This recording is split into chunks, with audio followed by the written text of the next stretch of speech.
ನಮಸ್ಕಾರ ವೀಕ್ಷಕರೇ, ಸಖಿ ವಿಶೇಷ ಕಾರ್ಯಕ್ರಮಕ್ಕೆ ಸ್ವಾಗತ. ನಾನು ವಿಜಯ ಕುಬಟೂರ್. ಸಖಿಯಲ್ಲಿ ಪ್ರತಿನಿತ್ಯವೂ ಕೂಡ ನಾವು ಒಂದು ವಿಷಯದ ಬಗ್ಗೆ ಸಾಕಷ್ಟು ಮಾಹಿತಿ, ಆಳವಾಗಿ ಚರ್ಚೆ ಎಲ್ಲವೂ ಮಾಡ್ತೀವಿ. ಹಾಗೇನೆ ಇವತ್ತಿನ ಬದುಕಿನಲ್ಲಿ ನಾವು ಕೆಲವಾರು ಸಮಯ ನ್ಯೂಕ್ಲಿಯರ್ ಫ್ಯಾಮಿಲಿ ಇರ್ತೀವಿ, ಅಂದ್ರೆ ಗಂಡ ಹೆಂಡತಿ ಮಗು ಮಾತ್ರ ಇರ್ತೀವಿ, ಅಥವಾ ಜಾಯಿಂಟ್ ಫ್ಯಾಮಿಲಿ, ಗಂಡನ ತಂದೆ ತಾಯಿಯೋ ಹೆಂಡತಿಯ ತಂದೆ ತಾಯಿಯೋ ಇವರ ಜೊತೆ ಕೂಡ ನಾವು ಒಡನಾಟವನ್ನ ಬೆಳೆಸ್ಕೊಂಡು ಇರೋದು ಉಂಟು. ಹೀಗೆ ನಮ್ಮ ಫ್ಯಾಮಿಲಿಯಲ್ಲಿ ಆಗು ಹೋಗುಗಳು ಏನೆಲ್ಲ ಇರುತ್ತವೋ, ಗಂಡ ಹೆಂಡತಿಯ ನಡುವೆ ಏನೆಲ್ಲ ಮನಸ್ತಾಪಗಳಾಗುತ್ತವೋ ಅವೆಲ್ಲ ಇವತ್ತಿನ ಪೀಳಿಗೆಯ ಅಂದ್ರೆ ಟ್ರೆಂಡ್ ಅಂತ ಏನಂತೀವಿ, ಇವತ್ತಿನ ಜಮಾನದ ಮಕ್ಕಳ ಮೇಲೆ, ಅವರ ಮನಸ್ಸಿನ ಮೇಲೆ ಯಾವ ತರ ಪರಿಣಾಮ ಆಗುತ್ತೆ, ನಾವ್ ಹೇಗೆ ನಡ್ಕೊಳ್ಬೇಕಾಗತ್ತೆ, ತಂದೆ ತಾಯಿಯ ಜವಾಬ್ದಾರಿ ಏನು, ಬರೀ ಅವ್ರನ್ನ ಓದಿಸೋದು, ಅವ್ರಿಗೆ ಊಟ ಬಟ್ಟೆ ಕೊಡೋದಷ್ಟೇ ಅಲ್ಲ, ನಮ್ಮ ನಡವಳಿಕೆ ಕೂಡ ಅವ್ರ ಮೇಲೆ ಎಫೆಕ್ಟ್ ಆಗುತ್ತೆ. ಹೀಗಾಗಿ ನಾವು ಹೇಗೆ ಬಿಹೇವ್ ಮಾಡಬೇಕು ಅಂತಂದು ಈ ಸಂಬಂಧ ಸಾಕಷ್ಟು ಇನ್ಫಾರ್ಮೇಶನ್ ಕೊಡ್ತಾರೆ. ಜೊತೆಗೆ ಅವರ ಎಕ್ಸ್ಪೀರಿಯನ್ಸ್ ಕೂಡ ಶೇರ್ ಮಾಡ್ಕೊಳ್ತಾರೆ. ನಮ್ಮೊಂದಿಗೆ ಈ ಕಾರ್ಯಕ್ರಮದಲ್ಲಿ ಇದ್ದಾರೆ ಫ್ಯಾಮಿಲಿ ಕೌನ್ಸಿಲರ್ ಆದಂತಹ ಶ್ರೀ ನಾಗೇಶ್ ಅವರು. ನಮಸ್ಕಾರ ಸರ್, ಕಾರ್ಯಕ್ರಮಕ್ಕೆ ಸ್ವಾಗತ. Thank you. ಎಸ್, ಬೇಕಾದಷ್ಟು ಸಲ ನಮ್ಗೆ ಟಿಪ್ಸ್ ನೀಡಿದ್ದೀರಾ, ನಾವ್ ಹೇಗೆ ಬದುಕಬೇಕು, ಎಕ್ಸಾಮ್ ಬಂದಾಗ ಹೇಗೆ ಫೇಸ್ ಮಾಡಬೇಕು ಅಂತ ನೀವು ಸಾಕಷ್ಟು ಮಾಹಿತಿ, ಎಕ್ಸ್ಪೀರಿಯನ್ಸ್ ಎಲ್ಲವೂ ಶೇರ್ ಮಾಡ್ಕೊಂಡಿದ್ದೀರಾ. ನಾವ್ ಹೇಳ್ತೀವಿ ಸರ್, ಮನೆಯೇ ಮೊದಲ ಪಾಠಶಾಲೆ, ತಾಯಿಯೇ ಮೊದಲ ಗುರು ಅಂತಂದು. ಹೀಗೆ ಮನೆಯಲ್ಲಿ ನಾವು ಹೇಗೆ ಬಿಹೇವ್ ಮಾಡ್ತೀವಿ, ಹೇಗೆ ನಡ್ಕೊಳ್ತೀವಿ ಎಲ್ಲವೂ ಕೂಡ ಆ ಮುಗ್ಧ ಮನಸ್ಸಿನ ಮೇಲೆ ಪರಿಣಾಮ ಆಗುತ್ತೆ. ತಂದೆ ತಾಯಿಯ ಬಿಹೇವಿಯರು ಪ್ರಾಬಬಲಿ ನಾನ್ ಹಿಂಗೆ ನಡ್ಕೋಬೇಕೇನೋ ಅಂತ ಪಾಠ ಕೂಡ ಹೇಳ್ಕೊಟ್ಬಿಡುತ್ತೆ. ಹೀಗಾಗಿ ಆ ಮಕ್ಕಳ ಮನಸ್ಸು ಯಾವ ಸ್ಟೇಜ್ ಅಲ್ಲಿ ಯಾವ ತರ ಇರುತ್ತೆ, ಹೇಗೆ ಬಿಹೇವ್ ಮಾಡುತ್ತೆ, ಹೇಗೆ ಅಕ್ಸೆಪ್ಟ್ ಮಾಡುತ್ತೆ ವಿಷಯವನ್ನ ಅಂತ. ಇದರಲ್ಲಿ ಒಂದು, ನಾವು ಹುಡುಗರಾಗಿದ್ದಾಗ ಒಂದು ಮಾತು ಹೇಳೋರು, ಎಳೆ ಮಕ್ಕಳನ್ನ ಎತ್ಕೊಳ್ಳುವಾಗ ಅದನ್ನು ಮಾತಾಡಿಸಿ ಎತ್ಕೊಳ್ಳಿ, ಮತ್ತೆ ಕೈಯಿಂದ ಕೈಗೆ ಬದಲಾಯಿಸುವಾಗ ಒಂದ್ಸತಿ ಮಾತಾಡಿಸ್ಬಿಟ್ಟು ಕೈ ಬದಲಾಯಿಸಿ ಅಂತ ಹೇಳೋರು. ಯಾಕದು? ಇತ್ತೀಚೆಗೆ ಅದು ಒಂದು ಪುಸ್ತಕ ಓದ್ತಾ ಇದ್ದೆ. ಆ ಪುಸ್ತಕ ಬರೆದವಳು ಹೇಳ್ತಾಳೆ, ನೀವೆಲ್ಲೋ ಒಂದು ಕಡೆ ಮಲಗಿರ್ತೀರಿ, ಯಾರಾದರೂ ಬಂದು ನಿಮ್ಮನ್ನ ದಿಢೀರ್ ಅಂತ ಎತ್ತಿ ಎಳೆದು ಬೇರೆ ಕಡೆಗೆ ಹಾಕಿದ್ರೆ ನಿಮ್ಗೆ ಏನ್ ಅನ್ಸತ್ತೆ ಅಂತ. ಸೊ ಆ ಮಗುಗೆ ಏನಾಗ್ತಿದೆ ಗೊತ್ತಿಲ್ಲ, ನೀವು ಕೈ ಬದಲಾಯಿಸ್ತಾ ಇದ್ದೀರಾ ಅದಕ್ಕೆ ಗೊತ್ತಿಲ್ಲ, ಸ್ವಲ್ಪ ಕಾಲ ಅದು ಎಲ್ಲೋ ಅಂತರಿಕ್ಷದಲ್ಲಿ ಇದ್ದೀನಿ ಅನ್ಸತ್ತೆ, ಅದಕ್ಕೇನು ಗೊತ್ತಾಗಲ್ಲ. ಮಗುಗೆ ಏನಾಗುತ್ತೆ ಅಂದರೆ, ನಾವು ಅಂದ್ಕೊಂಡಿರೋದು ಮಕ್ಕಳಿಗೆ ಏನೂ ಗೊತ್ತಾಗಲ್ಲ. ಯಾವುದೋ ಒಂದು ಅಮ್ಮಂದಿರ ಮೀಟಿಂಗಿಗೆ ಹೋದಾಗ ನಾನು ಕೇಳಿದೆ, ಮಕ್ಕಳನ್ನ ಸಾಕೋವಾಗ ನಿಮ್ಮ ಮಕ್ಕಳಿಗೆ ಏನೂ ಗೊತ್ತಾಗಲ್ಲ ಅಂದ್ಕೊಂಡು ಎಷ್ಟು ಜನ ಸಾಕ್ತೀರಿ ಅಂತ. ಅರ್ಧ ನಿಮಿಷದ ಮೌನದ ನಂತರ ಒಬ್ರು ಅಂದರು, ಎಲ್ಲರೂ ಹಾಗೆ ಅಲ್ವಾ ಸಾಕೋದು ಅಂತ. ದುರದೃಷ್ಟವಶಾತ್ ಎಲ್ಲರೂ ಹಾಗೆ ಸಾಕ್ತಾರೆ, ಆದರೆ ಅಲ್ಲೇ ಪ್ರಾಬ್ಲಮ್ ಆಗ್ತಾ ಇರೋದು, ನಿಮ್ಮ ಮಕ್ಕಳಿಗೆ ಏನೂ ಗೊತ್ತಾಗಲ್ಲ ಅನ್ಕೊಂಡು ನೀವು ಸಾಕಿದಾಗ ಅವ್ರಿಗೆ ಏನೇನು ಗೊತ್ತಾಗ್ತಿದೆ ಅನ್ನೋದು ನಿಮಗೆ ಗೊತ್ತಾಗಲ್ಲ. ಅಂದ್ರೆ ಇಲ್ಲಿ ನಮ್ದೇ ತಪ್ಪು ತಿಳುವಳಿಕೆ, ನಮ್ಮದು ತಪ್ಪು ತಿಳುವಳಿಕೆ. ಸರಿ, ಇದು ಮುಖ್ಯವಾಗಿ ನಾವು ನೆನ್ಪಿಟ್ಕೋಬೇಕಾಗಿರೋದು. ಮಕ್ಕಳಿಗೆ ಏನೂ ಗೊತ್ತಾಗಲ್ಲ ಅನ್ಕೊಂಡು ಸಾಕೋದಕ್ಕಿಂತ ಅವ್ರಿಗೆ ಎಲ್ಲ ಗೊತ್ತಾಗತ್ತೆ, ಅವ್ರಿಗೆ ಏನು ಗೊತ್ತಾಗತ್ತೆ ಅನ್ನೋದು ನಮಗೆ ಗೊತ್ತಾಗಲ್ಲ ಅಂತ ನಾವು ಅನ್ಕೊಂಡು ಸಾಕ್ಬೇಕು ಅವ್ರನ್ನ. ಕರೆಕ್ಟ್. ಇದು ಮೊದಲನೇ ಭಾಗ. ಸರಿ. ಕೆಲವು ಅಮ್ಮದ್ರನ್ನ ನಾವು, ನೀವು ಮಗುವಿನ ಜೊತೆಯಲ್ಲಿ ನಿರಂತರವಾಗಿ ಮಾತಾಡಬೇಕು ಅಂದಾಗ, ಯಾವಾಗ ಇಂದ ಶುರು ಮಾಡಬೇಕು ಅಂದಾಗ, ಅದಕ್ಕೆ 1 ವರ್ಷ ಆದಾಗಿಂದ, ಅದಕ್ಕೆ 6 ತಿಂಗಳಾಗಿಂದ ಕೆಲವರು ಅಂತಾರೆ. ಹಾಗಲ್ಲ. ಅಮ್ಮಂದ್ರೆ ಯಾವಾಗ ಮಾತಾಡಬೇಕು ಅಂದರೆ, ತಾನು ಗರ್ಭಿಣಿ ಆಗಿದ್ದೇನೆ ಅಂತ ಗೊತ್ತಾದ ಕ್ಷಣದಿಂದ ತನ್ನ ಮಗುವಿನೊಂದಿಗೆ ಅಮ್ಮ ಮಾತಾಡಬೇಕು. ಅಂದ್ರೆ ಅವಾಗ್ಲೇ ಆಕೆ ಕಾಂಟ್ಯಾಕ್ಟ್ ಮಗು ಜೊತೆ ಬೆಳೆಯುತ್ತೆ. ಬರೀ ಬಯಾಲಜಿಕಲಿ ಅಷ್ಟೇ ಅಲ್ಲ, ಬಾಹ್ಯ ಪ್ರಪಂಚಕ್ಕೆ ಕೂಡ, ಮೆಂಟಲಿ ಕೂಡ ಅಮ್ಮ ಮಗು ಕನೆಕ್ಟೆಡ್ ಇರ್ತಾರೆ. ಖಂಡಿತ ಮಾತಾಡ್ಕೋಬಹುದು. ಇದನ್ನೇ ನಾನು ಇತ್ತೀಚೆಗೆ ಒಬ್ಬ ಗರ್ಭಿಣಿಗೆ ನಾನು ಹೇಳಿದಾಗ, ಸ್ವಲ್ಪ ಸಮಯ ಇದನ್ನು ಪ್ರಯೋಗ ಮಾಡಿದಾಗ ಅವಳು ಅಂದ್ಲು, ನೀವು ಹೇಳಿದಾಗ ನಾನು ಮಾಡ್ತಾ ಇದ್ದೀನಿ, ಆದರೆ ಯಾವಾಗ ನನ್ನ ಮುಖದಲ್ಲಿ ಸ್ಮೈಲ್ ಬಂದಿರುತ್ತೆ ಅನ್ನೋದು ನನಗೆ ಗೊತ್ತಿರಲ್ಲ ಅಂತ. ಆ ಮಗುವಿನ ಜೊತೆ ಮಾತಾಡ್ತಾ ಯಾವಾಗಲೂ ಮುಖದಲ್ಲಿ ಸ್ಮೈಲ್ ಬಂದಿರ್ತಿತ್ತು, ನಂಗೆ ಗೊತ್ತಾಗ್ತಿರ್ಲಿಲ್ಲ. ಅಂದ್ರೆ ಸರ್, ನೀವ್ ಹೇಳ್ತಾ ಇದ್ದೀರಾ, ಆ 3 ತಿಂಗಳು, 5 ತಿಂಗಳು, 6 ತಿಂಗಳು ಏನು ಹೊಟ್ಟೆಯಲ್ಲಿ ಇರುತ್ತಲ್ಲ, ಗರ್ಭಾವಸ್ಥೆಯಲ್ಲಿ ಇದ್ದ ಮಗು ಕೂಡ ಅಮ್ಮನಿಗೆ ರೆಸ್ಪಾಂಡ್ ಮಾಡುತ್ತೆ ಅಂತನಾ? ಗೊತ್ತಾಗತ್ತೆ. ಬಿಹೇವಿಯರ್ ಪ್ಯಾಟರ್ನ್ಸ್ ಅದಕ್ಕೆ ಅರ್ಥ ಆಗುತ್ತೆ. ಈಗೇನಾಗತ್ತೆ ಅಂದ್ರೆ, ಈಗ ಸಾಮಾನ್ಯವಾಗಿ ಗರ್ಭಿಣಿಯರಾಗಿದ್ದಾಗ ಕೆಲವು ವಸ್ತುಗಳನ್ನ ತಿನ್ಲಿಕ್ಕೆ ಇಷ್ಟಪಡ್ತಾರೆ, ಕೆಲವನ್ನ ತಿನ್ಲಿಕ್ಕೆ ಇಷ್ಟಪಡಲ್ಲ ಇರುತ್ತೆ ಅಲ್ವಾ. ಆ ಸಮಯದಲ್ಲಿ ಹೆಚ್ಚಾಗಿ ಮಗುನೇ ನಿಯಂತ್ರಣ ಮಾಡುತ್ತೆ, ಅಮ್ಮ ಏನ್ ತಿನ್ಬೇಕು ಏನ್ ತಿನ್ಬಾರ್ದು ಅನ್ನೋದನ್ನ. ಅದಕ್ಕೆ ಬೇಕಾದಷ್ಟೇ ತಗೊಳ್ತದೆ. ಈಗ ಒಂದು ನಾನು ಗಮನಿಸಿರೋ ಹಾಗೆ, ಈಗ ಒಬ್ರು ಬಾಳೆಹಣ್ಣು ತಿಂದಾಗ ಆ ಮಗು ಕುಣಿಯೋದು, ಅಂದ್ರೆ ಒದೆಯೋದು ಅಮ್ಮನ. ಬಾಳೆಹಣ್ಣು ಅಮ್ಮ ತಿಂತಿದ್ದಾಳೆ ಅಂತ ಗೊತ್ತ ತಕ್ಷಣ ಅದು ಅಮ್ಮನ ಒದೆಯೋದು. ಅವಳು ದೊಡ್ಡವಳಾದ್ಮೇಲೆ, ಆ ಮಗು ಹೊರಗಡೆ ಬಂದು ದೊಡ್ಡವಳಾದ್ಮೇಲೆ ನೋಡಿದ್ರೆ ಅವಳಿಗೆ ಬಾಳೆಹಣ್ಣು ತುಂಬಾ ಇಷ್ಟ. ಸೊ ಅವಾಗ ಏನಾಗುತ್ತೆ, ಅದಕ್ಕೆ ಮೊದಲಿಂದ ಅದು ಇಷ್ಟ ಇತ್ತು. ಸೊ ಅದು ಅದನ್ನ ಅಕ್ನಾಲೆಡ್ಜ್ ಮಾಡ್ತಾ ಇದೆ. ಸೊ ಈ ರೀತಿ ಇದು ಒಂದು. ಇನ್ನೊಂದು, ನಿರಂತರವಾಗಿ ಅಮ್ಮ ಮಗುವಿನ ಜೊತೆ ಮಾತಾಡ್ತಾ ಇದ್ದಂತಹ ಸಂದರ್ಭದಲ್ಲಿ ಮಗುವಿಗೆ ಜೊತೆ ಅದಕ್ಕೆ ಸಂಪರ್ಕ ಬೆಳೆಯುತ್ತೆ ಅನ್ನೋದು ಒಂದು. ಎರಡನೇದು, ನಮ್ಮ ಹಿಂದಿನವ್ರು ಒಂದು ಹೇಳ್ತಾ ಇದ್ದು ಇನ್ನೊಂದು ಮಾತೇನೆಂದರೆ, ಗರ್ಭಿಣಿಯರಿಗೆ ಒಳ್ಳೆ ಕತೆಗಳನ್ನು ಓದತಕ್ಕಂಥ ಒಂದು ಹವ್ಯಾಸ ಇರಬೇಕು, ಆಕೆ ಒಳ್ಳೆ ಮೂಡಲ್ಲಿರಬೇಕು, ಆಕೆ ಡಿಪ್ರೆಷನ್ಗೆ ಹೋಗಬಾರ್ದು, ಈ ಥರದ ಕೆಲವು ವಿಚಾರಗಳನ್ನು ಹೇಳ್ತಾ ಇದ್ರು. ಅದೇ ನಾವು ನಾನೇನು ಮಾಡ್ತೀನಿ ಅಂದರೆ, ಸಾಮಾನ್ಯವಾಗಿ ನನಗೆ ಹತ್ತಿರದವ್ರು ಯಾರಾದರೂ ಗೊತ್ತಿರೋರು ಹಾಗಾಗಿದ್ದಾರೆ ಅಂತ ಗೊತ್ತಾದಾಗ ಒಳ್ಳೆ ಕಥೆಗಳನ್ನು ಓದ್ತೀನಿ ಅವ್ರನ್ನ ಕೂರಿಸ್ಕೊಂಡು. ಆ ಕಥೆಗಳನ್ನು ಓದಿದಾಗ ಆ ಮಕ್ಕಳ ಮೇಲೆ ಆಗ್ತಕ್ಕಂಥ ಕೆಲವು ಪರಿಣಾಮಗಳನ್ನು ನಾವು ಗಮನಿಸಬಹುದು. ಅದರಲ್ಲಿ ಒಂದು ನನ್ನ ಮೊಮ್ಮಗನ ಮೇಲೆ ನಾನು ಗಮನಿಸಿದ್ದು. ಅವನಿಗೆ ನಿರಂತರವಾಗಿ ನನ್ನ ಮಗಳಿಗೆ ಕತೆ ಹೇಳ್ತಾ ಇದ್ದೆ. ಅವನಿಗೆ ಸುಮಾರು 4 ತಿಂಗಳಾಗಿದ್ದಂಥ ಸಂದರ್ಭದಲ್ಲಿ ಗಣೇಶನ ಪೂಜೆ ಮಾಡಿದ್ರು ಮನೆಯಲ್ಲಿ. ಗಣೇಶನ ಕತೆ ಓದಬೇಕು ಅಂತ ನನ್ನ ಮಗಳು ಕೇಳಿದ್ದು, ನಾನು ಓದಿದೆ. ಸುಮಾರು 40 ನಿಮಿಷ ನಾನು ಓದಿದ್ದೀನಿ. ಆ 40 ನಿಮಿಷ ಅವನು ಕಣ್ಣು ಮಿಟುಕಿಸದೆ ನನ್ನೇ ನೋಡ್ತಾ ಇದ್ದ. ಅಂದ್ರೆ ಅವನಿಗೆ ಆ ಧ್ವನಿ ಫೆಮಿಲಿಯರ್ ಆಗಿತ್ತು ಅನ್ನೋದು.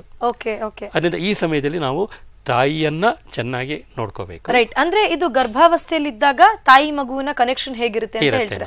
ನಾವು ಬೆಳಿತಾ ಬೆಳಿತಾ ಈ ಕೈ ಬದಲಾವಣೆ ಆಗುತ್ತೆ, ಮಗುವನ್ನ ಎತ್ಕೊಳ್ಳುವಾಗ ಕೂಡ ಅರ್ಥ ಮಾಡ್ಕೊಂಡು ಅದರ ಜೊತೆ ಮಾತಾಡ್ತಾ ಎತ್ಕೋಬೇಕು, ರ್ಯಾಶ್ ಆಗಿ ಹ್ಯಾಂಡಲ್ ಮಾಡಬೇಡಿ ಅಂತ ಹೇಳ್ತಾ ಇದ್ದೀರಾ.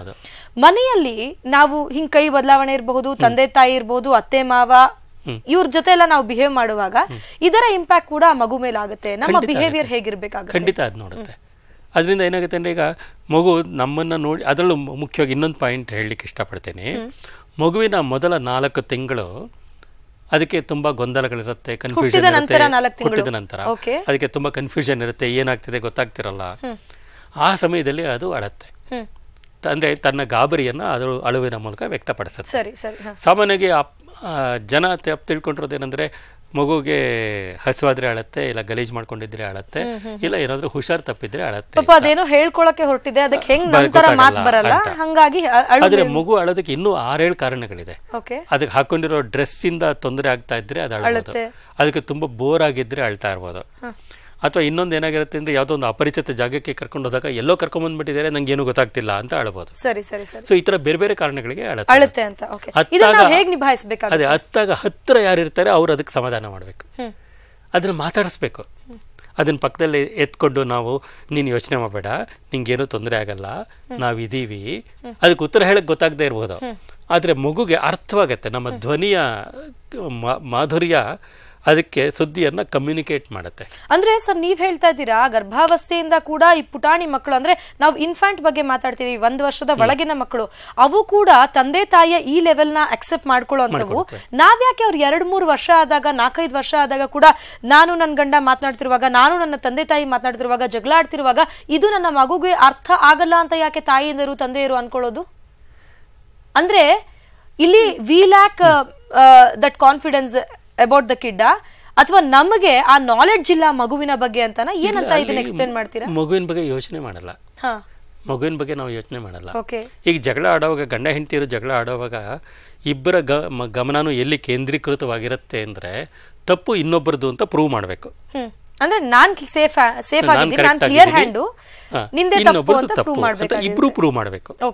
ಸೊ ಇಬ್ರು ಇನ್ನೊಬ್ಬರದ್ದು ತಪ್ಪು ಅಂತ ಪ್ರೂವ್ ಮಾಡ್ತಾ ಇರ್ತಕ್ಕಂಥ ಪ್ರಯತ್ನದಲ್ಲಿ ಮಗುವಿನ ಮೇಲೆ ಅದು ಪರಿಣಾಮ ಬೀರಬಹುದು ಅನ್ನೋ ಯೋಚನೆ ಮಾಡೋದಕ್ಕೆ ಅವ್ರಿಗೆ ಟೈಮ್ ಇರಲ್ಲ. ಅವ್ರ ಗಮನ ಎಲ್ಲ ಇನ್ನೊಬ್ರನ್ನ ತಪ್ಪು ಅನ್ನೋದ್ರಲ್ಲೇ ಆಗಿರುತ್ತೆ. ಮತ್ತೆ ಮಗು ನಮ್ಮನ್ನ ನೋಡಿ ಕಲಿಯತ್ತೆ, ನಡವಳಿಕೆಯನ್ನ ನಮ್ಮನ್ನ ನೋಡಿ ಕಲಿಯತ್ತೆ. ನಾವು ಸಿಟ್ಟು ಹೆಂಗ್ ಮಾಡ್ಕೊಳ್ತೀವಿ, ನಮಗೆ ಸಿಟ್ಟು ಬಂದಾಗ ನಾವು ಹೇಗೆ ಆಡ್ತೀವಿ, ಮತ್ತೆ ನಾವು ನಮ್ಗೇನಾದ್ರೂ ಬೇಜಾರಾದಾಗ ನಾವು ಹೇಗೆ ನಮ್ಮ ದುಃಖವನ್ನ ವ್ಯಕ್ತಪಡಿಸ್ಕೊಳ್ತೀವಿ, ಇದನ್ನೆಲ್ಲ ಗಮನಿಸ್ತಾ ಇರತ್ತೆ. ಇದನ್ನೆಲ್ಲ ಗಮನಿಸಿ ಆಮೇಲೆ ಕೂತ್ಕೊಂಡಾಗ್ಲೂ ಅಷ್ಟೇ, ನಾವು ಏನೇನು ಕೆಲಸಗಳು ಮಾಡ್ತೀವಿ ಅನ್ನೋದನ್ನ 10 ತಿಂಗಳ ಮಗು ಕೂಡ ನೋಡ್ತಾ ಇರುತ್ತೆ, 6-7 ತಿಂಗಳ ಮಗು ಕೂಡ ನೋಡ್ತಾ ಇರುತ್ತೆ. ಎಷ್ಟೋ ಸಲ ಏನಾಗುತ್ತೆ ಅಂದ್ರೆ, ಮಗುಗೆ 10 ತಿಂಗಳಾಗೋಷ್ಟೊತ್ತಿಗೆ ಅದರ ಚಟುವಟಿಕೆ ನೋಡಿದಾಗ ಅದು ಯಾವುದೋ ಒಂದು ಚಟುವಟಿಕೆಯನ್ನ ಇಮಿಟೇಟ್ ಮಾಡ್ತಾ ಇರುತ್ತೆ. ಸೊ ಅದು ಇಮಿಟೇಟ್ ಮಾಡ್ತಿರೋದು ಯಾವುದನ್ನ ಅಂದ್ರೆ, ಮನೆಯಲ್ಲಿ ಹಿರಿಯರು ಯಾವ ಚಟುವಟಿಕೆಯನ್ನು ಮಾಡ್ತಿರ್ತಾರೆ ಅದನ್ನ ನೋಡ್ಕೊಂಡು ಇಮಿಟೇಟ್ ಮಾಡ್ತಿರುತ್ತೆ. ಬಟ್ಟೆ ಒಗೆಯೋದಿರ್ಬೋದು, ಉಗುರು ಕಡಿಯೋದಿರ್ಬೋದು, ಇಲ್ಲ ಫೋನ್ನಲ್ಲಿ ಮಾತಾಡೋ ಸ್ಟೈಲ್ ಇರ್ಬೋದು. ಈಗ ಅಪ್ಪ ಮನೆ ತುಂಬಾ ಓಡಾಡ್ಕೊಂಡು ಫೋನಲ್ಲಿ ಮಾತಾಡ್ತಿರ್ತಾರೆ ಅಂದ್ರೆ, ಆ ಮಕ್ಕಳು ಹಂಗೆ ಮಾಡುತ್ತವೆ. ಅಂದ್ರೆ ಎಲ್ಲವೂ ಕೂಡ ಮನೆಯ ವಾತಾವರಣ, ಪರಿಸರ ಹೇಗಿರುತ್ತೆ ಅಂತ ನೋಡ್ಕೊಂಡು ಇಮಿಟೇಷನ್ ಮೂಲಕ ಬರುತ್ತೆ ವಿನಃ ಯಾವ್ದು ಸ್ವಂತವಾಗಿ ದಿಢೀರ್ ಅಂತ ಬಂದ್ಬಿಡೋದಿಲ್ಲ. ಹೀಗೆ ಬೆಳಿತಾ ಬೆಳಿತಾ ಇರುವಾಗ 1-1.25 ವರ್ಷಕ್ಕೆ ನಡಿಗೆ ಪ್ರಾರಂಭ ಆಗುತ್ತೆ. ನೀವ್ ಹೇಳಿದ್ರಿ ಫೋನಲ್ಲಿ ಮಾತಾಡ್ಕೊಂಡು ಇಡೀ ಮನೆ ತುಂಬಾ ಅಪ್ಪನ್ನ ಕಾಪಿ ಮಾಡುವಂತಹ ಕಾಪಿ ಕ್ಯಾಟ್ ಮಗು ಆಗಿರುತ್ತೆ ಅಂತ. ಈ ಹಿಂಗೆ ಸ್ಟೇಜ್ ಬೈ ಸ್ಟೇಜ್ ಬರುವಾಗ ಈ 2.5 3 ವರ್ಷದಿಂದ 5 ವರ್ಷದ ತನಕ ಅದು ಒಂಥರ ಇಂಬ್ಯಾಲೆನ್ಸ್ ಆಗುವಂತಹ ಟೈಮು. ಸಾಕಷ್ಟು ನಾವು ಕಾನ್ಸಂಟ್ರೇಟ್ ಮಾಡ್ಬೇಕಾಗತ್ತೆ. ಅವಾಗ ಮಗುವಿನ ಬೆಳವಣಿಗೆ ಹೇಗಿರುತ್ತೆ, ಅಪ್ಪ ಅಮ್ಮ ಹೇಗೆ ಸಪೋರ್ಟ್ ಮಾಡ್ಬೇಕು? ಆ ಸಮಯದಲ್ಲಿ ಅಪ್ಪ ಅಮ್ಮ ಇಬ್ರು ಒಂದಾಗಿ ಸಪೋರ್ಟ್ ಮಾಡ್ಬೇಕು. ಈಗ ಕೆಲವು ಸತಿ ಏನಾಗುತ್ತೆ ಅಂದ್ರೆ ಮಗು ಏನೋ ತಪ್ಪು ಮಾಡ್ತು, ಅದಕ್ಕೆ ಅಮ್ಮ ಏನೋ ಬೈದ್ಲು, ಆವಾಗ ತಕ್ಷಣ ಅಪ್ಪ ಅಮ್ಮನ ಬೈಯೋದು, ಅಥವಾ ಮನೆಯಲ್ಲಿರೋರು ಇನ್ಯಾರಾದ್ರೂ ಅಮ್ಮನ ಬೈಯೋದು. ಅಥವಾ ಅದೇನೋ ತಪ್ಪು ಮಾಡಿದಾಗ ಅಪ್ಪ ಬೈದಿದ್ದಕ್ಕೆ ಅಮ್ಮ ಮಗುಗೆ ಸಪೋರ್ಟ್ ಮಾಡೋದು. ಈ ತರಹ ಗಂಡ ಹೆಂಡತಿಯರ ನಡುವೆ ಮಗುವನ್ನ ಸಾಕೋ ವಿಷಯದಲ್ಲಿ ಗಂಡ ಹೆಂಡತಿಯ ನಡುವೆ ಇರ್ಬೋದು, ಅಥವಾ ಅವರ ಪೋಷಕರಿದ್ರ ಮನೆಯಲ್ಲಿ ಅವರ ನಡುವೆ ಇರ್ಬೋದು, ಮಗುವನ್ನ ಸಾಕೋದಕ್ಕೆ ಸಂಬಂಧಪಟ್ಟ ಹಾಗೆ ಅವರ ನಡುವೆ ಏನಾದರೂ ಭಿನ್ನಾಭಿಪ್ರಾಯ ಇದೆ ಅಂತ ಮಗುಗೆ ಗೊತ್ತಾದ್ರೆ ಆ ಮಗು ಅದರ ತುಂಬಾ ಚೆನ್ನಾಗಿ ತನ್ನ ಅನುಕೂಲಕ್ಕೆ ಬಳಸ್ಕೊಳ್ಳುತ್ತೆ. ಅಡ್ವಾಂಟೇಜ್ ಮಾಡ್ಕೊಂಡ್ಬಿಡುತ್ತೆ. ಆ ಮಗು ಗೊತ್ತಾಗುತ್ತೆ ಯಾವ ವಿಷಯದಲ್ಲಿ ನನಗೆ ಯಾರು ಸಪೋರ್ಟ್ ಮಾಡ್ತಾರೆ ಅಂತ ಗೊತ್ತಾಗುತ್ತೆ. ಸೊ ಅವ್ರ ಸಪೋರ್ಟ್ ತಗೊಂಡು ಅದು ಇನ್ನೊಬ್ಬರು ಮನೆಯಲ್ಲಿರೋ ಜನಗಳ ನಡುವೆ ತಂದು ಹಾಕೋದು ಕೂಡ ತುಂಬಾ ಚೆನ್ನಾಗಿ ಕಲಿಯುತ್ತದು. ಅವ್ರ ಜೊತೆ ಇದ್ದಾಗ ಚೆನ್ನಾಗಿ ನಗ್ನಗ್ತಾ ಇರುತ್ತೆ. ನನ್ ಜೊತೆ ಬಂದ ತಕ್ಷಣ ಯಾಕೆ ಹಿಂಗ್ ವಿಯರ್ಡ್ ಆಗಿ ಆಡುತ್ತೆ ಅಂತ ಕೂಡ ಅನ್ಕೊಂಡಿರ್ತಾರೆ ಮನೆಯಲ್ಲಿ. ಚಾಡಿ ಕೂಡ ಹೇಳುತ್ತೆ. ಕರೆಕ್ಟ್. ಸಣ್ಣ ಮಕ್ಕಳು ಕೂಡ ಚಾಡಿ ಹೇಳ್ತಾರೆ. ಅದನ್ನ ನಾವು ಗಮನಿಸಬಹುದು. ಅವ್ರು ಕೂಡ ಅಪ್ಪ ಹಿಂಗ್ ಮಾಡಿದ್ರು, ಅಮ್ಮ ಹಿಂಗ್ ಮಾಡಿದ್ರು, ಅಥವಾ ಅವ್ರು ಹೀಗಂದ್ರು ಅಂತ. ಅವ್ರು ಹೀಗಂದ್ರು ಅಂದಾಗ ಕೆಲವು ಸತಿ ಏನಾಗುತ್ತೆ ಅಂದ್ರೆ ಇವರು ತಮಾಷೆಗೆ ಅಂತ ಹೌದಾ ಸುಮ್ನೆ ಇರ್ಬಿಟ್ಟ ಅಮ್ಮಂಗೆ ಅತ್ತ ಮಾಡೋಣ ಅಂತ ವೇಟ್ ಮಾಡ್ತಾರೆ. ಇವ್ರಿಗೆ ಅದು ನಾಟಕ. ಆದ್ರೆ ಮಗುಗೆ ನಾಟಕ ಗೊತ್ತಾಗಲ್ಲ. ಮಗುಗೆ ನಾಟಕ ಆಡಕ್ಕೆ ಗೊತ್ತಾಗೋದು ಇನ್ನು ಆಮೇಲೆ. ಈಗ ಅದಕ್ಕೆ ನಾಟಕ ಗೊತ್ತಾಗಲ್ಲ. ಇವ್ರ ಅಮ್ಮನ್ನ ಹೊಡೆದಂಗೆ ಇವ್ರು ನಾಟಕ ಆಡಿದಾಗ ಅದು ಮಗು ನಿಜ ಅನ್ಕೊಳತ್ತೆ. ಅವಾಗ ಅದು ತಪ್ಪು ಅಮ್ಮಂದೇ ಅಂತ. ಸೊ ಅಮ್ಮನ ಮೇಲೆ ಏನೇ ದೂರ ಇದ್ರೋ ಅದು ಅಲ್ಲಿ ಹೇಳುತ್ತೆ, ನೋಡಿ ಹಿಂಗ್ ಮಾಡ್ತಾರೆ. ಹಾಗಾಗಿ ಅಮ್ಮನಿಂದ ಯಾವ ಕೆಲಸ ಆಗುತ್ತೆ, ಅಪ್ಪರಿಂದ ಯಾವ ಕೆಲಸ ಆಗುತ್ತೆ, ಅಜ್ಜ ಅಜ್ಜಿಯರಿಂದ ಯಾವ ಕೆಲಸ ಆಗುತ್ತೆ ಅನ್ನೋದನ್ನ ಅದು ಕಂಡ್ಕೊಂಡ್ಬಿಡತ್ತೆ. ಕಂಡ್ಕೊಂಡು ಅವ್ರವ್ರ ನಡುವೆ ತಂದಿಟ್ಬಿಟ್ಟು ತನ್ನ ಕೆಲಸ ತಾನು ಮಾಡ್ಕೊಳ್ತಕ್ಕಂಥ ಕೌಶಲ್ಯವನ್ನ ಅದು ಕರೆಯುತ್ತೆ. ಅದರಿಂದ ಮಗುವನ್ನ ಬೆಳೆಸೋದಕ್ಕೆ ಸಂಬಂಧಪಟ್ಟ ಹಾಗೆ ಏನೇ ಭಿನ್ನಾಭಿಪ್ರಾಯಗಳು ಇದ್ರೂ ದೊಡ್ಡವರು ಅದನ್ನ ಮಗುವಿನ ಎದುರಿನಲ್ಲಿ ಮಾತನಾಡಬಾರದು. ಎಷ್ಟೋ ಬಾರಿ ವೀಕ್ಷಕರೇ ನಾವು ಮಾಡೋ ತಪ್ಪು ಇದೇನೆ. ಮಗು ಏನಾದ್ರೂ ಪ್ರಾಬ್ಲಮ್ ಮಾಡ್ತಾ ಇದೆ, ಏನೋ ನಮಗೆ ಬೇಡದೇ ಇರೋ ರೀತಿಯಲ್ಲಿ ನಡ್ಕೊಳ್ತಾ ಇದೆ ಅನ್ನುವಾಗ ಅಲ್ಲಲ್ಲೇ ಮಾತಾಡ್ತೀವಿ, ಅಲ್ಲಲ್ಲೇ ಬಗೆಹರಿಸ್ಕೊಳ್ಳುವಂತಹ ಪ್ರಯತ್ನ ಮಾಡ್ತೀವಿ. ಇದು ತಪ್ಪು ಅಂತ ನಮ್ಮ ಫ್ಯಾಮಿಲಿ ಕೌನ್ಸಿಲರ್ ಆದಂತಹ ಶ್ರೀ ನಾಗೇಶ್ ಅವರು ಹೇಳ್ತಾ ಇದ್ದಾರೆ. ಮಗು ಹಾಗೇನೆ ಅಮ್ಮನ ಅಟ್ಯಾಚ್ಮೆಂಟು ಗರ್ಭ ಯಾವಾಗ ಧಾರಣೆ ಆಗುತ್ತೆ, 3-4 ತಿಂಗಳು ಅವಾಗಿಂದಾನೇ ಪ್ರಾರಂಭ ಆಗುತ್ತೆ. ಹೀಗಾಗಿ ಸ್ಟೇಜ್ ಬೈ ಸ್ಟೇಜು ಅಮ್ಮ ಆದವಳು ಬಹಳ ಕಾನ್ಸಂಟ್ರೇಟ್ ಮಾಡ್ಬೇಕಾಗತ್ತೆ. ಮಗು ಹೇಗೆ ಬೆಳಿಬೇಕು, ಅವಳಿಗೆ ಒಂದು ಪ್ಯಾಟರ್ನ್ ರೆಡಿ ಮಾಡ್ಕೊಂಡಿರ್ತಾಳೆ. ನನ್ನ ಮಗು ಹೀಗೆ ಇರಬೇಕು, ಸೊಸೈಟಿಲಿ ನಾನು ಹಿಂಗೆ ಪ್ರೆಸೆಂಟ್ ಮಾಡಬೇಕು ಅಂತ. ಎಲ್ಲವೂ ಕೂಡ ಸಾಧ್ಯವಾಗುತ್ತೆ. ಯಾವಾಗ ಸಾಧ್ಯವಾಗುತ್ತೆ ಅಂದ್ರೆ ಡೆಫಿನೆಟ್ಲಿ ನಾವು ಒಂದು ಫಾರ್ಮ್ ಅಲ್ಲಿ ಇದ್ದಾಗ, ನಾವು ಜಗಳ ಕದನ ಇಲ್ದಂಗೆ ಇವತ್ತಿನ ಮಗು ನಿಜವಾಗ್ಲೂ ಸೊಸೈಟಿಗೆ ಅನುಕೂಲ ಆಗೋ ತರ ಬದುಕಬೇಕು ಅಂದ್ರೆ ಒಂದ್ ಒಳ್ಳೆ ಪ್ಯಾಟರ್ನ್ ಅನ್ನ ನಾವು ನಮ್ಮ ಮೂಲಕ ಮಗುವಿಗೆ ಅಳವಡಿಸಬೇಕಾಗುತ್ತೆ. ಈ ಸಂಬಂಧ ಮತ್ತಷ್ಟು ಮಾಹಿತಿ ಫ್ಯಾಮಿಲಿ ಕೌನ್ಸಿಲರ್ ಅಂತಹ ಶ್ರೀ ನಾಗೇಶ್ ಅವರು ಕೊಡ್ತಾರೆ. ಆದ್ರೆ ಅದಕ್ಕೂ ಮೊದಲು ಸಖಿಯಲ್ಲಿ ಚಿಕ್ಕದೊಂದು ಬ್ರೇಕ್ ತಗೊಳ್ತೀನಿ.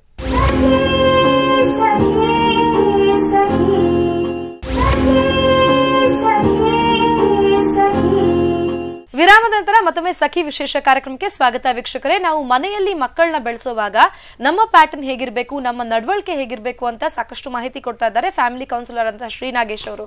ಎಸ್ ಸರ್, ನಾವು ಮಗುವನ್ನ ಒಂದೊಂದೇ ಹಂತಕ್ಕೆ ನಾವು ಅಬ್ಸರ್ವ್ ಮಾಡ್ಕೊಂಡು ಬಂದಾಗ ನಾನು ಆಗ್ಲೇ ಹೇಳ್ದೆ, ಅಮ್ಮನಿಗೆ ನನ್ನ ಮಗು ಹೀಗೆ ಪ್ರೆಸೆಂಟ್ ಆಗ್ಬೇಕು ಸೊಸೈಟಿಗೆ ಅಂತೆಲ್ಲ ಇರುತ್ತೆ. ಆದ್ರೆ ಬೆಳೆಸುವಂತಹ ಟೈಮಲ್ಲಿ ಆಕೆನೂ ಕುಗ್ಗ್ ಹೋಗಿರ್ತಾಳೆ. ಎಷ್ಟಂತ ಮಾಡಿದ ಕೆಲಸ ಮೊನೋಟೋನಸ್ ಆಗಿ ಅದನ್ನೇ ಮಾಡ್ಲಿ ಅಂತ ಆಕೆಗೂ ಬೇಜಾರಾಗ್ಬಿಟ್ಟಿರುತ್ತೆ, ಸುಸ್ತು ಆಗ್ಬಿಟ್ಟಿರುತ್ತೆ. ಇದ್ರ ನಡುವೆ ಮಗು ಏನಾದ್ರೂ ಒಂದು ಹಠ ಮಾಡುತ್ತೆ ಅಂದಾಗ ಅದ್ ಏನ್ ಕೇಳುತ್ತೋ ಅತ್ಲ ಹಿಂಗ್ ಕೊಟ್ಟದನ್ನ ಸುಮ್ನಾಗ್ಸೋದು. ಅಂದ್ರೆ ಆ ಪುಟ್ಟ ಮಗುವಿಗೆ ನಾವು ನೀನ್ ಕೇಳಿದ್ದೆಲ್ಲ ನೀನ್ ಹತ್ರ ಸಿಗುತ್ತೆ ಅಂತ ನಾವು ರೂಢಿ ಮಾಡ್ತಾ ಇದೀವಿ. ತಂದೆ ತಾಯಿ, ಅಜ್ಜಿ ತಾತ, ಮನೆಯಲ್ಲಿರೋ ಬಂಧು ಬಾಂಧವರೇ ಅದಕ್ಕೆ ರೂಢಿ ಮಾಡ್ತಾ ಇರೋದು. So as soon as you cry, ನೀನ್ ಏನಾದ್ರೂ ಕೇಳು ಅದನ್ನ ನಿನಕ್ಕೆ ಕೊಡಿಸ್ತೀನಿ, ಸಿಕ್ಬಿಡುತ್ತೆ ಅಂತ. ಇದು ಇವಾಗಲ್ಲ, ಮುಂದಾಗೋ ತನಕ, ಅವ್ರು ದೊಡ್ಡೋರಾಗೋ ತನಕ, ಮದುವೆ ವಯಸ್ಸಾಗೋ ತನಕನೂ ಈ ಹಠದ ಸ್ವಭಾವ ಹಾಗೆ ಇರುತ್ತೆ. Probably late 20s, late 30s ನಲ್ಲಿ ಕೂಡ ಎಷ್ಟೋ ಜನ ಮುಂದುವರ್ಕೊಂಡು ಬಂದವರು ಇದ್ದಾರೆ. ಈ ಹಠ ಅನ್ನೋದು ಇರಲ್ಲ, ಮೂಲತಃ ಮಗುಗೆ ಹುಟ್ಟಿರೋದಿಲ್ಲ. ಹಠ ಅಂತ ಹುಟ್ಟೋದು ಯಾವಾಗ, ಯಾಕೆ ಹಠ ಅಂತ ಹುಟ್ಟತ್ತೆ? ಸುಮಾರಾಗಿ 2.5 ವರ್ಷ ತುಂಬುವಷ್ಟೊತ್ತಿಗೆ ಮಗು ತನ್ನ ಬೌಂಡ್ರಿ ಟೆಸ್ಟ್ ಮಾಡಕ್ ಶುರು ಮಾಡುತ್ತೆ. ಅಂದ್ರೆ ಯಾವ ತರದ? ಎಷ್ಟರ ಮಟ್ಟಿಗೆ ನಾನು ಗಲಾಟೆ ಮಾಡಿ ನನ್ನ ಕೆಲಸ ಮಾಡ್ಕೋಬಹುದು, ಎಷ್ಟು ಮಟ್ಟಿಗೆ ನಾನು ರಂಪ ಮಾಡಿದ್ರೆ ನನಗೆ ಬೇಕಾದ್ ಸಿಗತ್ತೆ, ಎಷ್ಟು ಮಟ್ಟಿಗೆ ಹೇಳಿದ ಮಾತನ್ನ ಕೇಳದೆ ಇರಬಹುದು. ಈ ತರಹದ ಬೌಂಡ್ರಿಗಳನ್ನ ಟೆಸ್ಟ್ ಮಾಡ್ಲಿಕ್ಕೆ ಶುರುವಾಗುತ್ತೆ. 2.5 ವರ್ಷದಿಂದನೇ ಶುರು ಮಾಡ್ಕೊಳ್ಳುತ್ತೆ. 3.5 ವರ್ಷ ಮುಗಿಯೋ ಸ್ಟೇಜ್ಗೆ ಅದು ತನ್ನತನವನ್ನ ಪ್ರತಿಪಾದಿಸಕ್ ಶುರು ಮಾಡುತ್ತೆ.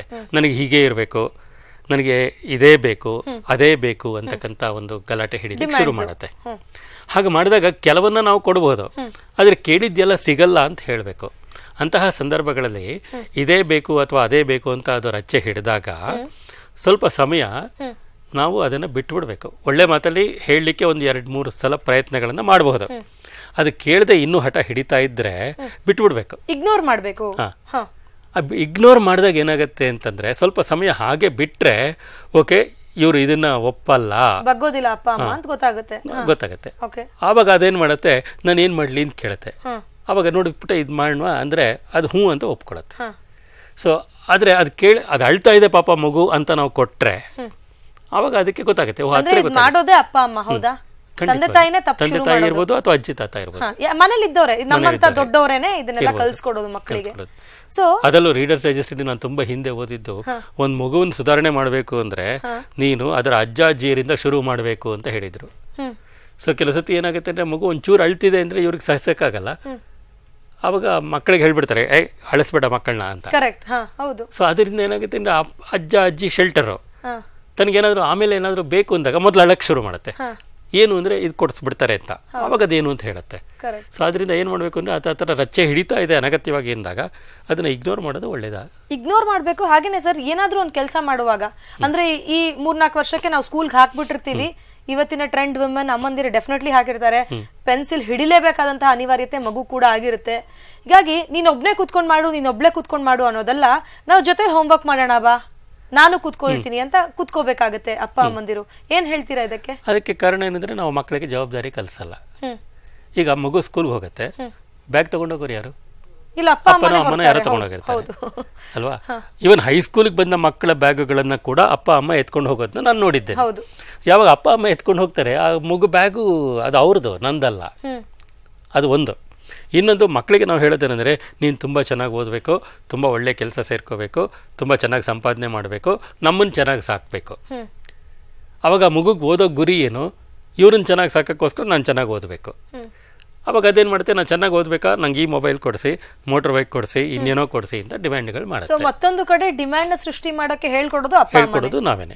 ಅದರಿಂದ ಮಗುಗೆ ಏನಾಗುತ್ತೆ, ಇನ್ನೊಂದು ಏನಾಗುತ್ತೆ ಅಂತಂದ್ರೆ, ನಾವು ಅದ್ರ ಪಕ್ಕಕ್ಕೆ ಕೂತ್ಕೊಂಡು ಹೋಮ್ವರ್ಕ್ ಮಾಡೋದಕ್ಕಿಂತ ಮಗು ಹುಟ್ಟಿದಾಗಿಂದಾನೆ ಮೊದಲ 6 ತಿಂಗಳು ಆಗಲ್ಲ, ಆಮೇಲಾದರೂ ಆ ಮಗುವಿನ ಜೊತೆ ನಾವು ಕೂತ್ಕೊಂಡು ಒಳ್ಳೊಳ್ಳೆ ಪುಸ್ತಕಗಳನ್ನು ನಾವು ಅದಕ್ಕೆ ಓದಿ ಕಥೆಗಳನ್ನು ಹೇಳಿದಾಗ, ಅದು ನಾವು ನಾಟಕೀಯವಾಗಿ ಅಭಿನಯಿಸ್ಕೊಂಡು ಆ ಕಥೆಗಳನ್ನು ನಾವು ಓದಿದಾಗ ಪುಸ್ತಕ ಓದೋದ್ರಲ್ಲಿ ಒಳ್ಳೆ ಅಭಿರುಚಿ ಇದೆ ಅನ್ನೋದು ಗೊತ್ತಾಗುತ್ತೆ. ಹವ್ಯಾಸ ಶುರು ಮಾಡ್ಕೊಳ್ತಾರೆ, ಪುಸ್ತಕ ಓದೋ ಅಭ್ಯಾಸ ಶುರುವಾಗುತ್ತೆ. ಆ ಅಭ್ಯಾಸ ಶುರುವಾದಾಗ ಏನಾಗುತ್ತೆ ಅಂದ್ರೆ, ಪುಸ್ತಕ ಓದೋದು ಪರೀಕ್ಷೆಗೋಸ್ಕರ ಅಲ್ಲ, ಪುಸ್ತಕ ಓದೋದ್ರಲ್ಲಿ ಮೋಜಿದೆ, ನಮಗೆ ಕಲಿಕೆ ಇದೆ ಅನ್ನೋದು ಗೊತ್ತಾಗತ್ತೆ. ಅವಾಗೆಲ್ಲ ಅವರೇ ಮಾಡ್ಕೊಳ್ತಾರೆ. ಆದ್ರೆ ನಾವೇನ್ ಮಾಡ್ತೀವಿ ಅಂದ್ರೆ, ಸ್ಕೂಲ್ಗೆ ಹೋಗೋದ್ರವರೆಗೆ ಅದಕ್ಕೆ ಓದೋದನ್ನ ಅಭ್ಯಾಸನೇ ಮಾಡಿಸಿರಲ್ಲ. ಸ್ಕೂಲ್ಗೆ ಹೋದಾಗ್ಲೂ ಪಠ್ಯ ಪುಸ್ತಕ ಮಾತ್ರ, ಯಾಕಂದ್ರೆ ಇವರು ಓದಲ್ಲ, ಅಪ್ಪ ಅಮ್ಮನೂ ಓದಲ್ಲ. ಸೊ ಅಪ್ಪ ಅಮ್ಮನೂ ಓದ್ತಾ ಇದ್ದಾರೆ ಅಂತ ಗೊತ್ತಾದಾಗ ಮಕ್ಕಳು ಓದ್ತಾರೆ. ಸೊ ಓದಿನಲ್ಲಿ ಹಲವು ಸೊಲ್ಯೂಷನ್ಸ್ ಅಡಗಿದೆ ಅಂತ ಹೇಳ್ತೀರಾ? ಇದೆ. ಹೌದು, ನಾವು ಓದ್ಬೇಕು. ಆಮೇಲೆ ಆ ಮಕ್ಕಳಿಗೆ ಪ್ರಾರಂಭದಿಂದಲೇ ನಾವು ಪಕ್ಕದಲ್ಲಿ ಕುತ್ಕೊಂಡು ಬರ್ಸೋದಲ್ಲ, ಸುಮ್ಮನೆ ಗೀಚೋದನ್ನ ಹೇಳ್ಕೊಡ್ಬೇಕು. ಸುಮ್ಮನೆ ಗೀಚ್ಬಿಟ್ಟಾದ, ಈಗ ಮಕ್ಕಳು ಗೀಚರ್ ಗಲೀಜ್ ಮಾಡ್ತಾರೆ, ಬೈತಾರೆ, ಗೋಡೆ ಮೇಲೆಲ್ಲ ಗೀಚ್ತಾರೆ ಮಕ್ಕಳು, ಅದಕ್ಕೆ ಬೈತಾರೆ ಇವರು. ಅದ್ರ ಬದಲಿಗೆ ಅದಕ್ಕೆ ಒಂದು ಬೋರ್ಡ್ ತೆಕ್ಕೊಟ್ಬಿಡಿ ಮಗುಗೆ, ಗೀಚ್ಬೇಕಾ ನೀನು, ತಗೋ ಇಲ್ಲಿ ಗೀಚು ಅಂತ. ಆ ಮಗುಗೊಂದು ತೆಕ್ಕೊಟ್ಬಿಡಿ, ಗೀಚ್ಕೊಳ್ಳಿ. ಸರ್, ಇಲ್ಲಿ ಡಿಮ್ಯಾಂಡ್ ಕ್ರಿಯೇಟ್ ಮಾಡೋದು ಅಪ್ಪ ಅಮ್ಮ, ಅದನ್ನ ಕಂಟ್ರೋಲ್ ಮಾಡೋದು ಅಪ್ಪ ಅಮ್ಮ. ಇಷ್ಟೆಲ್ಲ ಮಾಡೋ ನಡುವೆ ಮನೆ ಅಂದ ತಕ್ಷಣ ಚಿಕ್ಕ ಪುಟ್ಟದ್ದಾದ್ರೂ ಅಪ್ಪ ಅಮ್ಮನ ನಡುವೆ, ಗಂಡ ಹೆಂಡತಿ ನಡುವೆ, ಅಜ್ಜಿ ತಾತನ ನಡುವೆ, ಮಾವ ಅತ್ತೆ ಸೊಸೆ, ಹಿಂಗೆ ಎಲ್ಲರ ನಡುವೆ ಸಣ್ಣ ಪುಟ್ಟ ಜಗಳಗಳಾಗೋದು ಸಂಸಾರ ಅಂದ್ಮೇಲೆ ಬಹಳ ಕಾಮನ್. ಮಗು ಇದೆ ಅಂತ ನಾವು ಜಗಳ ಆಡ್ದಂಗೆ ಇರಕ್ಕಾಗಲ್ಲ, ಈ ಸಮಸ್ಯೆ ಬಗೆಹರಿಸ್ಕೊಳ್ದಂಗೆ ಇರೋದಕ್ಕಾಗಲ್ಲ. ಅಥವಾ ಆ ಟೈಮ್ ಏನೋ ಆ ಕಾನ್ಸಿಕ್ವೆನ್ಸ್ ತಕ್ಷಣ ಉದ್ಭವ ಆಗ್ಬಿಡ್ತಪ್ಪ. ಆ ಟೈಮನ್ನ ನಾವು ಸಮರ್ಥವಾಗಿ ಹೇಗೆ ನಿಭಾಯಿಸಬೇಕಾಗತ್ತೆ? ಮಗುವಿನ ಬಿಹೇವಿಯರು, ಅದ್ರ ಕ್ಯಾರೆಕ್ಟರು, ಅದ್ರ ಮುಂದಿನ ಭವಿಷ್ಯ ಯಾವುದಕ್ಕೂ ತೊಂದರೆ ಆಗ್ಬಾರ್ದು, ಅಷ್ಟು ಕ್ಲೀನ್ ಆಗಿ ಇವರು ಏನೂ ಆಗೇ ಇಲ್ಲ ಅನ್ನೋ ತರ ಮುಗಿಸ್ಕೊಳ್ಬೇಕಾಗತ್ತೆ. ಆ ಟೆಕ್ನಿಕ್ ನ ಹೇಳ್ಕೊಡಿ, ಹೇಗೆ ಇದನ್ನ ಕ್ಲಿಯರ್ ಮಾಡ್ಕೊಳ್ಬೇಕು? ಜಗಳ ಹೇಗೆ ಆಡಬೇಕು ಅಂತಾನೆ ಒಂದು ಹೇಳ್ಕೊಡ್ಬೇಕಾಗತ್ತೆ. ನಾನು ಆಗಲೇ ಒಂದು ಮಾತು ಹೇಳಿದೆ, ಜಗಳದಲ್ಲಿ ಒಂದು ಸಮಸ್ಯೆ ಬರೋದು ಏನಂದ್ರೆ ಇನ್ನೊಬ್ರದ್ದು ತಪ್ಪು ಅಂತ ಪ್ರೂವ್ ಮಾಡ್ಲಿಕ್ಕೆ ಹೋಗ್ತೀವಿ. ಕರೆಕ್ಟ್, ಹೌದು, ನಾವು ಮಾತಾಡಿದ್ವಿ. ಆಮೇಲೆ ಆ ಪ್ರಯತ್ನದಲ್ಲಿ ಏನಾಗುತ್ತೆ ಅಂದ್ರೆ, ಬೇಡದೇ ಇರತಕ್ಕಂತ ವಿಚಾರಗಳೆಲ್ಲ ಅಲ್ಲಿಗೆ ಇಂಪೋರ್ಟ್ ಆಗುತ್ತವೆ. ಆ ಸಂದರ್ಭದಲ್ಲಿ ಇಲ್ಲದೆ ಇರತಕ್ಕಂತ ಜನಗಳೆಲ್ಲ ಇಂಪೋರ್ಟ್ ಆಗ್ತಾರೆ. ಇಬ್ರು ಎರಡೂ ಕಡೆ ಅಪ್ಪ ಅಮ್ಮಂದಿರನ್ನ ಬೈಕೊಳ್ತಾರೆ, ಯಾವತ್ತೋ ಯಾರೋ ಮಾಡಿದ ತಪ್ಪನ್ನೆಲ್ಲ ಇಲ್ಲಿ ತಂದು ಬೈತಾರೆ, ಅದೆಲ್ಲ ಆಗತ್ತೆ. ಆದ್ರೆ ಜಗಳ ಆಡುವಾಗ ಯಾವ ವಿಷಯದಲ್ಲಿ ಈಗ ಸಮಸ್ಯೆ ಏನಾಗಿದೆ, ಅದಕ್ಕೆ ಪರಿಹಾರ ಏನು, ಅದನ್ನ ಚರ್ಚೆ ಮಾಡಬೇಕು. ಇವ್ರಿಗೆ ಯಾರ್ದು ತಪ್ಪು ಅಂತ ಪ್ರೂವ್ ಮಾಡಲೇಬೇಕು ಅನ್ನೋ ಖುಷಿ ಇದ್ದರೆ ಮಗು ಇಲ್ಲದೆ ಇದ್ದಾಗ ಅದು ಮಾಡ್ಕೊಳ್ಳಿ. ಆದರೆ ಮಗುವಿನ ಎದುರಿಗೆ ಮಾಡ್ತಕ್ಕಂಥ ಸಂದರ್ಭದಲ್ಲಿ ತಪ್ಪು ಏನಾಗಿದೆ, ಅದಕ್ಕೆ ಪರಿಹಾರ ಏನು, ಅದಷ್ಟಕ್ಕೆ ಚರ್ಚೆಯನ್ನು ಸೀಮಿತಗೊಳಿಸ್ಕೋಬೇಕು. ಕೋಪ ಬಂದಾಗ ಕಿರ್ಚಾಡೋದು ಮಾಡಿದಾಗ ಮಗು ಅದನ್ನು ನೋಡುತ್ತೆ, ಅದು ಕಿರ್ಚಕ್ ಶುರು ಮಾಡುತ್ತೆ. ಎಷ್ಟೋ ಬಾರಿ ಕೈ ಮಿಲಾಯಿಸುವಂತ ಸಂದರ್ಭ ಕೂಡ ಇರುತ್ತೆ. ತಂದೆ ತಾಯಿಗೆ ಹೊಡೆಯೋದು, ಮತ್ತೊಂದು ಮಗದೊಂದು, ಇವೆಲ್ಲ ಆಗುತ್ತೆ. ಅದು ಮಗುವಿನ ಮೇಲೆ ತುಂಬಾ ದೀರ್ಘ ಪರಿಣಾಮ ಬೀರುತ್ತೆ. ಅಂದ್ರೆ ಅವ್ರಿಗೆ ನಾವು ಹೇಳ್ಕೊಡ್ತಾ ಇದೀವಿ ಲೈಫ್ ಅಂದ್ರೆ ಮ್ಯಾರೇಜ್ ಅಂದ್ರೆ ಇದು ಅಂತ. ಹೌದಾ? ಹೌದು, ಅದು ಒಂದು. ಇನ್ನೊಂದು, ಬಾಲ್ಯದಲ್ಲಿ ಈ ರೀತಿಯ ಹಿಂಸೆಯನ್ನ ನೋಡಿದಂತಹ ಮತ್ತು ಅನುಭವಿಸಿದಂತ ಮಕ್ಕಳು ಅಪರಾಧಗಳಿಗೆ ಗುರಿಯಾಗ್ತಕ್ಕಂಥ ಸಾಧ್ಯತೆಗಳಿರುತ್ತೆ. ಅಂದರೆ ಅವರೇ ಅಪರಾಧಿಗಳಾಗ್ತಕ್ಕಂಥ ಸಾಧ್ಯತೆ ಇರುತ್ತೆ. ಅವರ ಆತ್ಮವಿಶ್ವಾಸ ಕುಗ್ಗತ್ತೆ, ಅವ್ರಿಗೆ ಜೀವನದಲ್ಲಿ ಏನಾದರೂ ಮಾಡಬಹುದು ಅಂತಕ್ಕಂಥ ಒಂದು ನಂಬಿಕೆನೇ ಬರಲ್ಲ. ಅಂದ್ರೆ ನೆಗೆಟಿವಿಟಿ ಎಲ್ಲ ಅಲ್ಲೇ ಶುರು ಆಗುತ್ತೆ, ಖಂಡಿತ ಶುರು ಆಗುತ್ತೆ. ಅದರಿಂದ ಮನೆಯಲ್ಲಿ ಮಕ್ಕಳ ಎದುರುಗಡೆ ಯಾವುದೇ ರೀತಿಯ ಹಿಂಸಾಚಾರಗಳು ಇರಬಾರದು ಮತ್ತು ಜಗಳವನ್ನ ಸೌಮ್ಯವಾಗಿ ಬಗೆಹರಿಸ್ಕೊಳ್ತಕ್ಕಂಥ ಒಂದು ಕೌಶಲ್ಯವನ್ನ ನಾವು ಕಲಿಬೇಕು. ಜಗಳ ಸಮಸ್ಯೆಗೆ ಪರಿಹಾರ ಹುಡುಕೋದ ಕಡೆ ಇರಬೇಕೇ ಹೊರತು ಇನ್ನೊಬ್ರು ತಪ್ಪನ್ನ ಪ್ರೂವ್ ಮಾಡೋ ಕಡೆ. ಪ್ರಾಬಬಲಿ ಈ ಸಂದರ್ಭದಲ್ಲಿ ನಾವು ಗೌತಮ ಬುದ್ಧನನ್ನ ನೆನಪು ಮಾಡ್ಕೊಳ್ಬಹುದು ಸರ್. ಯಾಕೆಂತಂದ್ರೆ ಅವನಿಗೆ ಬಾಲ್ಯದಲ್ಲಿ ಸಾವು ನೋವು ದುಃಖ ಅಂದ್ರೆ ಏನು ಅಂತಾನೆ ತೋರಿಸಿರಲ್ಲ. ಹೀಗೆ ಅವನಿಗೇನ್ ತೋರಿಸಿರಲ್ವೋ ಅವನಿಗೆ ಗೊತ್ತೇ ಇಲ್ಲ. ನಾವೇನ್ ಪ್ರದರ್ಶನ ಮಾಡ್ತೀವೋ ನಮ್ಮ ಮಗುವಿಗೆ ಡೆಫಿನೆಟ್ಲಿ ಅವೆಲ್ಲ ಗೊತ್ತಾಗಿರುತ್ತೆ. ಹೌದಾ? ಈ ತರ ನಾವು ವಿನೋ, ನಮ್ಮ ಹತ್ರನೇ ಎಕ್ಸಾಂಪಲ್ ಇದೆ ಏನು ಅಂತ ಇದೆ. ಮತ್ತೆ ಅಟ್ ದಿ ಸೇಮ್ ಟೈಮ್ ಮಕ್ಕಳಿಗೆ ನಾವು ಏನು ಗೊತ್ತಾಗದೇ ಇದ್ದ ಹಾಗೆ ಬೆಳೆಸಿದ್ರೆ ಅದು ತಪ್ಪು, ಶಾಕ್ ಆಗುತ್ತೆ. ಅವ್ರಿಗೆ ಹೊರಗಡೆ ಹೋದಾಗ ಶಾಕ್ ಆಗ್ಬಿಡುತ್ತೆ. ಅದರಿಂದ ಕ್ರಮೇಣ ನಾವು ಕೆಲವನ್ನ ಎಕ್ಸ್ಪೋಸ್ ಮಾಡಬೇಕಾಗತ್ತೆ. ಅಂದ್ರೆ ಮಕ್ಕಳಿಗೆ ಸಮಾಜದಲ್ಲಿ ಎಲ್ಲರನ್ನೂ ನಂಬಲಿಕ್ಕಾಗಲ್ಲ. ಈಗ ಯಾರು ಚಾಕ್ಲೇಟ್ ಕೊಟ್ಟರು ಇಸ್ಕೋಬಾರ್ದು ಮಕ್ಕಳಿಗೆ ಹೇಳ್ಬೋದು, ಮಕ್ಕಳು ಖಂಡಿತ ಇಸ್ಕೊಳ್ಳಲ್ಲ. ನನ್ನ ಮೊಮ್ಮಗ ಅವ್ರ ಟೀಚರ್ ಕೊಟ್ಟರು ಇಸ್ಕೊಳ್ಳಲ್ಲ. ಯಾಕೆಂದ್ರೆ ಅವ್ನಿಗೆ ಅದನ್ನ ಹೇಳ್ಕೊಟ್ಟಿದೆ, ಚಾಕ್ಲೇಟ್ ಯಾರಾದ್ರೂ ಕೊಟ್ರೆ ಇಸ್ಕೋಬಾರ್ದು, ಖಂಡಿತ ತಗೊಳ್ಳಲ್ಲ ಅವನು. ಸೊ ಈ ತರಹದ ಕೆಲವನ್ನ ನಾವು ಹೇಳ್ಕೊಡ್ಬೋದು, ಹೊರಗಡೆ ಏನು ಅಪಾಯಗಳಿರುತ್ತೆ ಅಂತ. ಆಮೇಲೆ ಅನಗತ್ಯವಾಗಿ ಅವ್ರಿಗೆ ಊಟ ಮಾಡಿಸೋದಕ್ಕೋಸ್ಕರ ಗುಮ್ಮ ಬರುತ್ತೆ, ಆ ಥರದ ಹೆದರಿಕೆಗಳು, ಕತ್ಲೆ ಗುಮ್ಮ, ಈ ಥರದ ಹೆದರಿಕೆಗಳನ್ನು ನೀಡೋದ್ರಲ್ಲಿ ಉಪಯೋಗ ಇಲ್ಲ. ಅದ್ರ ಬದಲಿಗೆ ತಮ್ಮ ಸುರಕ್ಷತೆಯನ್ನ ನೋಡ್ಕೊಳ್ಳೋದಕ್ಕೆ ಅವ್ರು ಏನೇನ್ ಮಾಡಬಹುದು ಅನ್ನೋದನ್ನ ಆಯಾ ವಯಸ್ಸಿಗೆ ತಕ್ಕ ಹಾಗೆ ಹೇಳ್ಕೊಡ್ಬೇಕು. ಅಂದ್ರೆ ಅವ್ರ ಫ್ಯಾಮಿಲಿ ಮೇಲೆ ಡಿಪೆಂಡ್ ಆಗಿರುತ್ತೆ, ಅವ್ರು ಇರುವಂತಹ ವಾತಾವರಣದ ಮೇಲೆ ಡಿಪೆಂಡ್ ಆಗಿರುತ್ತೆ. ಎಲ್ಲವೂ ನಾವು ಸ್ಪೂನ್ ಫೀಡ್ ಮಾಡೋದಕ್ಕಾಗಲ್ಲ. ಅಪ್ಪ ಅಮ್ಮಂಗೆ ಗೊತ್ತಿರುತ್ತೆ ನಾನೇನ್ ಮಾಡಬಹುದು ಏನ್ ಮಾಡಬಾರ್ದು ಅಂತ. ಆಮೇಲೆ ಇದಕ್ಕೆ ಸಂಬಂಧಪಟ್ಟಾಗೆ ಸಾಕಷ್ಟು ಮಾಹಿತಿಗಳು ಕೂಡ ಲಭ್ಯವಿರುತ್ತೆ. ಇಂಟರ್ನೆಟ್ ಅಲ್ಲೇ ಹುಡುಕ್ಬೋದು ಅವರು. Developmental stages of the child ಅವರು ಗೂಗಲ್ ಸರ್ಚ್ ಮಾಡಿಕೊಂಡು ಅದರಲ್ಲಿ ಮಗು ಏನೇನು ಯಾವ ವಯಸ್ಸಿನಲ್ಲಿ ಅದರ ಕಲಿಕೆ ಹೇಗಿರುತ್ತೆ, ನಡವಳಿಕೆ ಹೇಗಿರುತ್ತೆ ಅನ್ನೋದನ್ನ ಕಲ್ತ್ಕೊಂಡು, ಈಗ ಹೆಚ್ಚು ಕಡಿಮೆ ಎಲ್ಲರೂ ಕಂಪ್ಯೂಟರ್ ಸೇವಿ ಆಗಿದ್ದಾರೆ, ಅವ್ರು ಅದನ್ನು ಹುಡುಕಿ ಮಾಡ್ಕೋಬಹುದು.